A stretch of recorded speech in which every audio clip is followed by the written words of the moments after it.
The owner's opening proposal, this is well known, so if I'm repeating something that many of you know, I hope you'll indulge me, was to ask for the same salary reduction in percentage terms that occurred the last time, which was the small amount of 24%. Then, several weeks later, they improved their offer, which they termed a concession to the players, and that concession was only to reduce player compensation by 17.5%.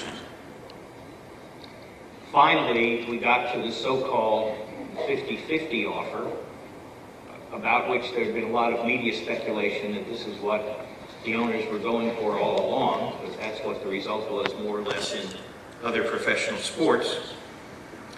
But that didn't come until slightly more than a month into the lockout.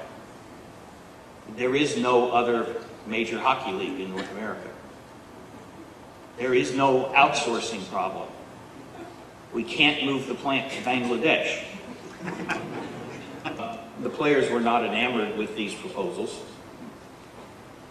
We made a series of proposals on our own, including significant moves in the owner's direction to reduce what players would be paid by hundreds of millions of dollars.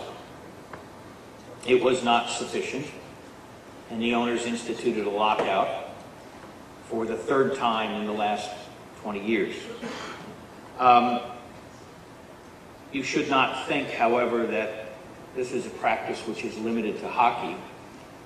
In the 3 North American team professional sports, the big ones that have salary caps, which is the NFL, the National Basketball Association, and the National Hockey League, seemingly you have a lockout in every negotiation. It has become, and we've termed it this way publicly and across the table, not the strategy of last resort, which is how I learned to treat a strike, which is you only do it when all other options are exhausted and what's on the table is worse than not accepting it. That would seem to be the way one ought to approach a lockout. It doesn't seem to happen that way in the NHL or in the other sports.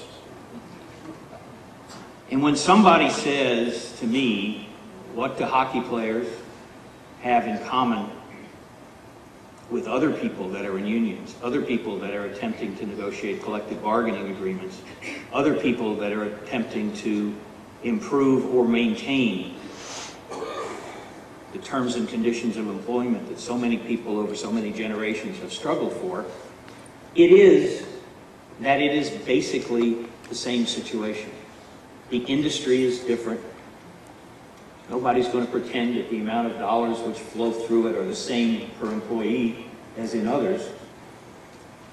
But the struggle is more or less the same.